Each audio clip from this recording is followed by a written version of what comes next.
مومن جو فدا نقش کفے پائے نبی ہو زہر قدم آج بھی عالم کا خزینہ، گر سنت نبوی کی کرے پیروی امت،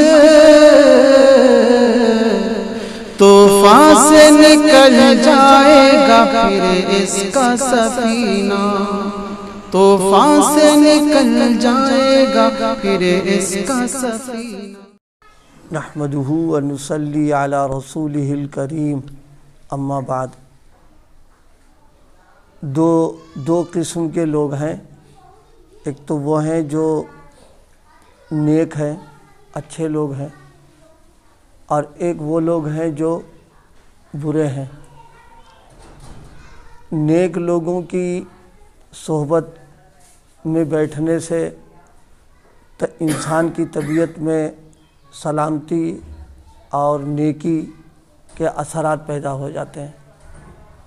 برے لوگوں کی صحبت میں بیٹھنے کی وجہ سے انسان میں برائی اور اس کے مزاج میں غلط چیزوں کی طرف اس کا ذہن چلنے لگتا ہے۔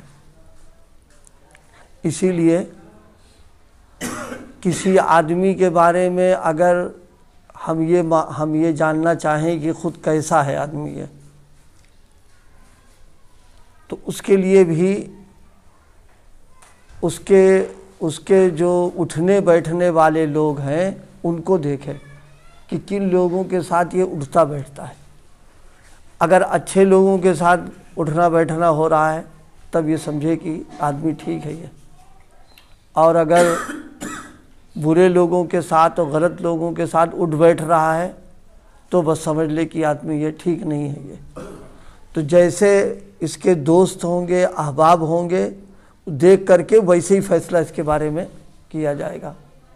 حضرت نبی کریم صلی اللہ علیہ وسلم نے اچھے لوگوں کے ساتھ بیٹھنے کی مثال بخاری شریف کی روایت میں ہے، بخاری میں ہے کہ جیسے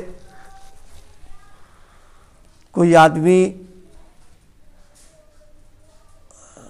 آدمی مشک ہے اور یہ خوشبو وغیرہ جیسے بیچتا ہے، اس کے پاس جائے تو ایک تو یہ کہ خوشبو خرید لی اس نے تو خوشبو تو لے کے آ ہی جائے گا وہ، ایک یہ کہ خوشبو تو نہیں خریدی اس نے، پھر بھی اس کے پاس بیٹھنے کی وجہ سے خوشبو اس کو ملے گی اور جتنی دیر بھی رہے گا اس کے اثرات رہیں گے اس پر۔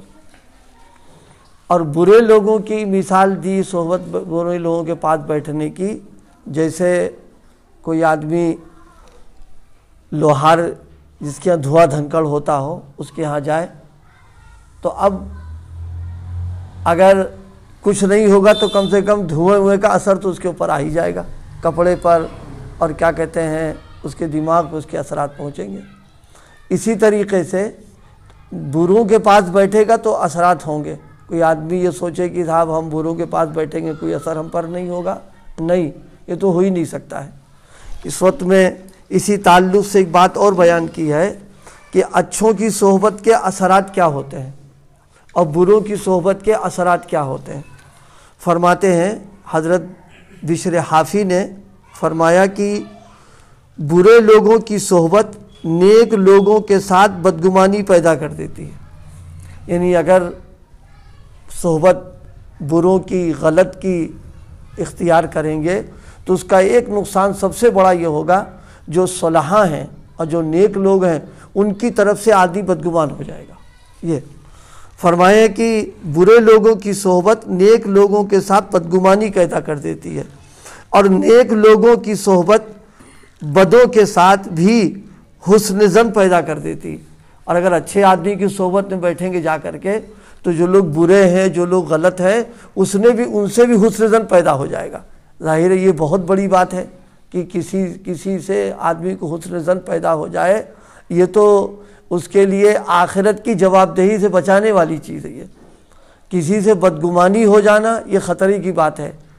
اللہ تعالیٰ قیامت کے دن کسی انسان سے یہ سوال نہیں کریں گے کہ تم کو فلاں سے اچھا گمان کیوں تھا، نہیں پوچھیں گے اللہ پاک۔ لیکن اگر کسی سے بدگمانی ہو گئی خاص طور سے نیک لوگوں سے تو اللہ پاک پوچھیں گے کہ تم کو ان سے کیوں بدگمانی پیدا ہوئی؟ تو اس بنا پر اچھی صحبتوں کا سب سے بڑا فائدہ کہ اللہ پاک جو ہے اللہ والوں کی بدگمانی سے محفوظ کر لیتا ہے، اور اچھے برے لوگوں تک سے حسن پیدا ہو جاتا ہے اس میں۔ یہ فرمایا برے لوگوں کی صحبت نیک لوگوں کے ساتھ بدگمانی پیدا کرتی ہے، اور نیک لوگوں کی صحبت بدوں کے ساتھ بھی حسن ظن پیدا کر دیتی ہے۔ یہ فرمایا کسی بندے سے اللہ تعالیٰ ہرگز یہ سوال نہ کریں گے کہ تو نے میرے بندوں کے ساتھ نیک گمان کیوں رکھا۔ تو یہ ایک بہت ہی عمدہ اور بڑی اچھی چیز ہے، خصلت بڑی اچھی ہے کہ نیک لوگوں سے اچھا گمان قائم ہو جانا، اور یہ اچھی صحبتوں کا نتیجہ ہوتا ہے۔ حضرت یحییٰ ابن معاذ فرماتے ہیں کہ 3 لوگوں کی صحبت سے پرہیز کیا کرو۔ ایک وہ جو علم تو ہے لیکن غافل ہے، وہ یعنی اللہ تعالیٰ نے ان کو دین کا علم دے دیا لیکن وہ عمل نہیں کر رہے ہیں، غفلت کے اندر پڑے ہوئے ہیں۔ تو فرمایا کہ خالی علم کی بنیاد پر صحبت مت اٹھانا، کیونکہ غافل اگر وہ ہے تو غفلت کی وجہ سے خود بھی تو ہے، وہ غفل تمہیں بنا دے گا، اس میں اس کی صحبت نہ اختیار کرے۔ ایک غافل علماء، دوسرے مداہنت کرنے والے، یعنی حق بات کو چھپا لینا، یعنی جو بات صحیح ہے جو سچ ہے اس کو سامنے نہیں کہہ رہا، اس کو چشم پوشی کر دیا، اس کو چھپا لیا۔ ایسے لوگوں کے پاس نہ بیٹھے، کیونکہ صحبت تو اس لیے بیٹھ رہا بھائی تاکہ ہم کچھ ٹھیک ٹھاک بن جائیں، تو اب ایسے کے پاس بیٹھے گا تو ہمارا مزاج ہی بن جائے گا حق بات کے چھپانے کا۔ اب آج حق چھپا رہے ہیں اور کل ناحق پر عمل کرنا بھی شروع کر دیں گے، اس لیے فرمایا ایسے لوگوں سے بچے آدمی۔ تیسرا کاہل دوست، یعنی جو دوست ہے وہ کاہل ہے، سست ہے، تو اب اس کے پاس جائیں گے تو کاہلی پیدا ہو جائے گی۔ فرمایا ان 3 لوگوں کی صحبت سے آدمی کو پرہیز کرنا چاہیے۔ نمبر 1 غافل علماء، دوسرے مداہنت کرنے والے، تیسرے کاہل دوست۔ تو حاصل یہ نکلا کہ اچھوں کی صحبت اختیار کرے تو انسان کے اندر جو ہے نیکی، صلاح، اچھائی اور اچھے اچھے اعمال کی طرف اس کا اہتمام شروع ہوتا ہے۔ عربی کے شاعر نے بھی کہا، وہ اس میں فارسی کا مقولہ بھی ہے، یار بد بدتر بود از مار بد۔ فرمایا کہ برے کی جو صحبت ہوا کرتی ہے وہ سانپ سے زیادہ نقصان دہ ہوتی ہے۔ سانپ ظاہر ہے اس کا کام تو ڈسنا ہی ہے، اسی طرح بروں کی جو صحبت ہوگی بالکل وہی اثر ہوگا کہ دین سے بھی ہاتھ آدمی دھو لے گا اور اس کا نقصان ہو جائے گا۔ اللہ پاک ہم سب کو اچھی صحبتوں کے اہتمام کی توفیق عطا فرمائے۔ ذکر